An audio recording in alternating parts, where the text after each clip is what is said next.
এই গাইস কেমন আছেন সবাই? আজ আমি এক্সপ্লেন করতে যাচ্ছি একটি চাইনিজ সিরিজ যার নাম ইউ আর মাই গ্লোরি। এই সিরিজটির আইএমডিবি রেটিং 8.2 আউট অফ 10। তো এক্সপ্লেনটি শুরু করা যাক। গল্পের শুরুতেই আমরা দেখতে পাই এই সিরিজের মেইন ক্যারেক্টার যার নাম ইউটো। আর ইউটো ছিল একজন অ্যারোস্পেস ইঞ্জিনিয়ার। তারপরে দেখতে পাই তারা একটি মিশনের ব্যাপারে কথা বলছিল।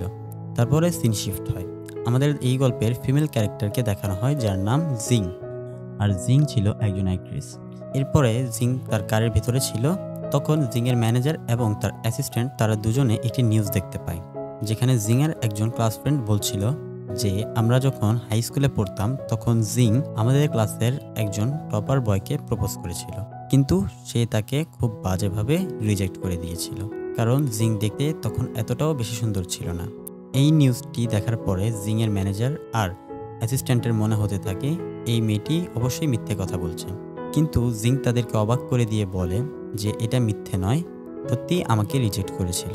হ্যাঁ, এটা মিথ্যে কথা বলেছে যে আমি তখন দেখতে অনেকটা বাজে ছিলাম। যা শুনে এরা দুজনে আসলেই অনেকটা বেশি অবাক হয়ে যায়, কারণ তারা ভাবতেও পারেনি যে জিং কাউকে প্রপোজ করবে আবার রিজেক্টও হয়ে যাবে। তারপরে আমাদের ফ্ল্যাশব্যাকের সিন দেখানো হয়, যেখানে জিং যে ছেলেটিকে প্রপোজ করেছিল সে অন্য কেউ না, সে আসলে এই গল্পের মেইন ক্যারেক্টার ইউটো। ইউটো অনেকটা বেশি জিনিয়াস ছিল, যেখানে জিং কোনো কিছুই ছিল না। তার মাথার ভেতরে কোনো পড়াশোনাই ঢুকতো না। এই জন্যই ইউটো তাকে রিজেক্ট করে দিয়েছিল, কারণ ইউটো চাইতো যে সে এমন কারোর সাথে রিলেশনশিপ করবে যে ইউটোর মতোই জিনিয়াস হবে। জিং এখন এসব কিছুই ভাবছিল, কিন্তু তখনই তার ম্যানেজার চলে আসে আর জিংকে একটি ব্যাড নিউজ দেয়। ম্যানেজার জিংকে বলে, তুমি যে গেমিং কোম্পানির সাথে কোলাবোরেশন করেছিলে ওই গেমিং কোম্পানিতে তুমি তো ভালোভাবে গেমই খেলতে পারছো না, আর তোমাকে যে গেম খেলা শেখাতো সে তোমার গেমের ভিডিও করে ওটা তো এখন সোশ্যাল মিডিয়াতে আপলোড করে দিয়েছে, যেখানে সবাই বুঝতে পেরেছে জিং একদমই গেম খেলতে পারে না। এই জন্য সবাই এখন জিংকে অনেকটা বেশি ব্যাড কমেন্ট করতে থাকে আর জিংকে হেট করছিল। জিং এসব দেখে চিন্তায় পড়ে যায়, এখন সে কার কাছ থেকে ভালোভাবে গেম খেলা শিখবে?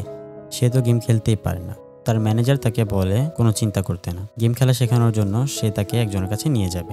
তারপরে সিন শিফট হয় আর দেখানো হয় ম্যানেজার জিংকে তার হাজব্যান্ডের কাছে নিয়ে আসে, যার নাম ছিল গাও। এখানে গাও তখন জিংকে গেম খেলানো শেখাতে থাকে, কিন্তু জিংকে গেম খেলা শেখাতে গিয়ে গাওয়ের অবস্থা অনেক খারাপ হয়ে যায়। তারপরে জিং বাড়িতে চলে আসে আর সে অন্য আরেকটি আইডি দিয়ে আবারও গেম খেলতে থাকে। তখনই সে এই গেমের ভেতর ইউটোর আইডি দেখতে পায়। তখন জিং ভাবতে থাকে যে সে কি ইউটো এর সাথে গেম খেলার জন্য তাকে রিকোয়েস্ট পাঠাবে, আবার সে ভাবে যে পাঠিয়ে লাভ নেই, গেম খেলতে রাজি হবে না। তখনই হঠাৎ করে জিং দেখতে পায় ইউটোই তাকে গেম খেলার জন্য রিকোয়েস্ট পাঠিয়েছে। জিং এতে অনেকটা খুশি হয়ে যায়।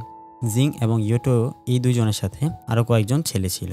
তখন ওই ছেলেগুলো ইউটোকে বলছিল যে সে কেন তাদের এই গেমের ভেতরে অন্য আরেকজনকে ঢুকিয়ে নিয়েছে। তখন ইউটো বলে, আমার কাছ থেকে ভুল করে রিকোয়েস্ট চলে গিয়েছে। এসব শোনার পর জিং ওদেরকে বলতে থাকে যে এখন যেহেতু আমাকে তোমাদের টিমে নিয়েছো, তাহলে অবশ্যই আমার সাথে তোমাদের গেম খেলতে হবে। এরপর সবাই গেম খেলতে শুরু করে। এখানে জিং একদমই খেলতে পারছিল না, কারণ সে একদমই গেম খেলতে জানে না। সে বরাবর শুধুমাত্র হেরেই যাচ্ছিল। এরপরেও জিং চেষ্টা করতে থাকে, অনেকটা বেশি মনোযোগ দিয়ে গেম খেলতে থাকে, কারণ সে যদি এই রাউন্ডটি জিততে না পারে তাহলে তো এরা এই টিম থেকে জিংকে বের করে দেবে। আর জিং এবার কীরকমভাবে যেন এই ম্যাচটি জিতে যায়, তাই সে অনেক খুশি হয়। এদিকে আমরা ইউটোকে দেখতে পাই যে কিনা একটু স্মাইল করছিল, এতে বোঝাই যাচ্ছে যে ইউটো তাকে জিততে হেল্প করেছিল। আর এখানেই এপিসোড 1 শেষ হয়। সো ভিডিওটি ভালো লাগলে লাইক, কমেন্ট, শেয়ার এবং সাবস্ক্রাইব করতে ভুলবেন না।